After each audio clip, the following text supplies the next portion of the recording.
We got Urgot coming up. Welcome back, ladies and gentlemen, to another episode of Lore of Thank League you. of Legends. Glad to be back. For the next couple of episodes, we're going to be travelling back to Noxus to cover champions that are willing to do anything for their homeland, even in death. And we're going to be starting off with Urgot, the headsman's pride. I feel like Urgot is a misunderstood villain, but we'll see. At least based on the cinematic. Urgot used to be a Noxian soldier, and like many of his brothers, he spent most of his life on the battlefield, where he often fought in the front lines, wielding a two-handed axe and swinging it wildly to allow his companions to pass. Doesn't look like somebody who wields an axe, but okay. Oblivious to the danger, even to those around him. He was often punished for his bold attitude. His bones had been broken, his skin cut open, and his innards crushed more times than even he can remember. Christ. But that didn't stop him giving everything he could to his nation. His dedication didn't go on. That's some fucking patriotism, holy fuck. I lose a toe for my nation, like, yo, this nation ain't worth my toe. Unnoticed, however, and the High Command always rewarded those who proved to be a good example of what Noxian soldiers and citizens should aspire towards. But the rewards were not enough to protect his physical form from damage. Urgot was one of the soldiers delegated to formation under the undead commander Sion, which was sent to assault a Demacian outpost under the cover of night.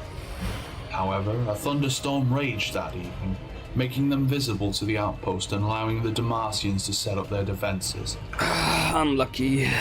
But these were the real sons of Noxus, and not afraid of a small Demacian outpost with basic defenses at their disposal. What seemed curious, however, was the number of soldiers at the outpost. There was too many men there, but their orders were not to think. Their orders were to attack. Oh, you guys got sold out?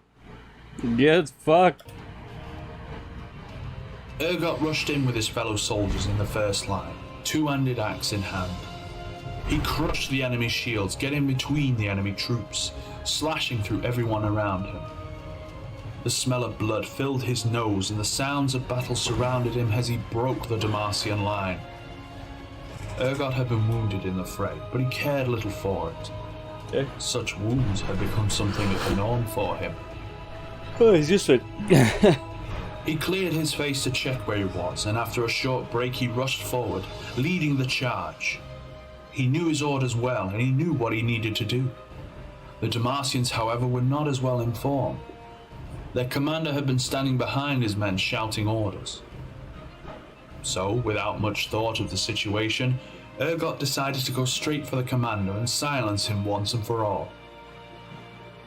His opponent was no amateur though. He avoided Urgot's attacks time after time until his axe became stuck in a tree stump.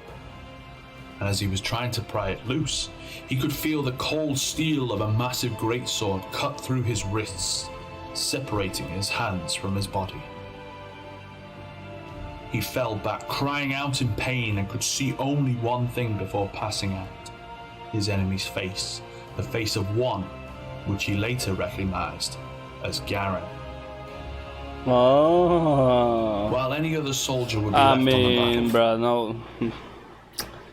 Not surprised you lost to Big Brother. This is what it is, bro. Space spun on you. What you gonna do about that? Considered useless for Noxus, Urgot had proved his usefulness time after time, and so the Noxian High Command ordered the Zornite scientists forge a pair of new hands for Urgot.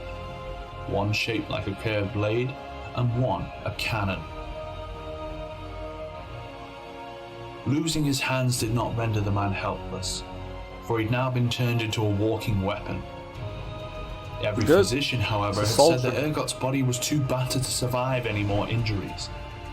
In order to ensure that Noxus wouldn't lose such a great warrior, Urgot was named a High Executioner of Noxus. He'd been given his own squad with the task of killing those that needed to be dead, which was something that was to the warrior's liking. He'd been travelling from one battlefield to another, providing his services where needed, where the fates would smile upon him once more. He stumbled across a small Demacian patrol led by a very important general. At least that's what he could tell from his appearance. His orders were simple: murder the guards and capture the general.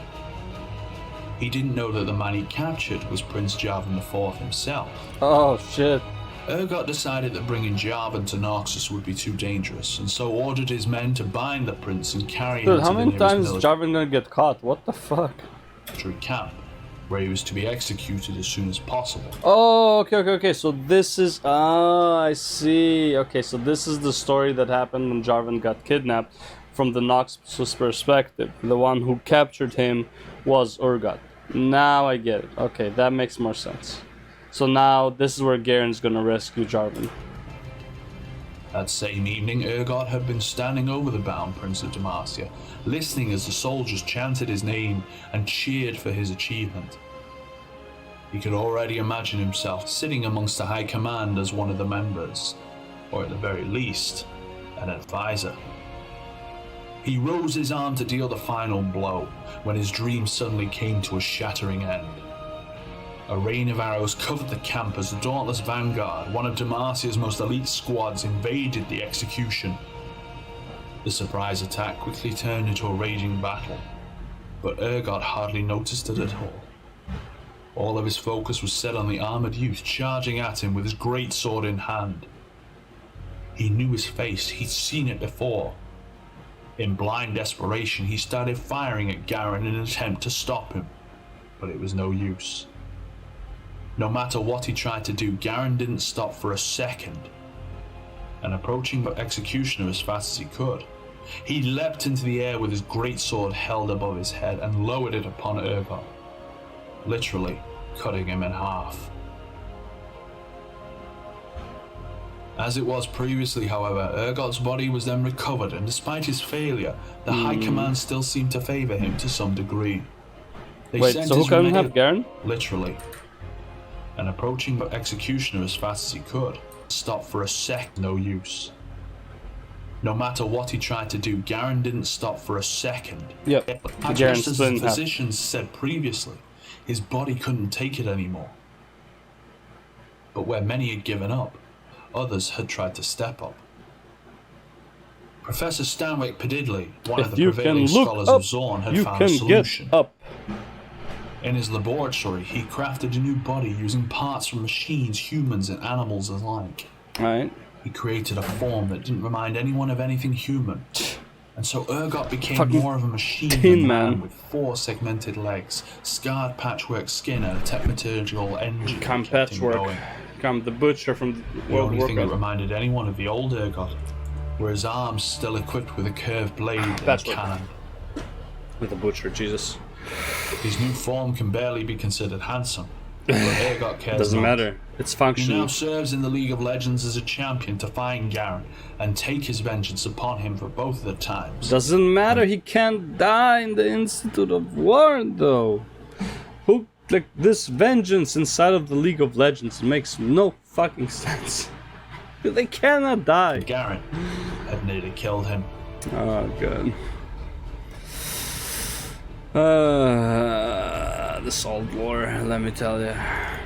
And that's all I've got for you this time around. And that's all I'm gonna say about that. The Institute of War is definitely just like a pain in the ass for the writing team, as well as like probably people who have to listen to me complain about it. No, I could count on you for a good lore reading, just researching or go for his possible rework and see where he can go to grow in his gameplay. Oh yeah, because he did get reworked too.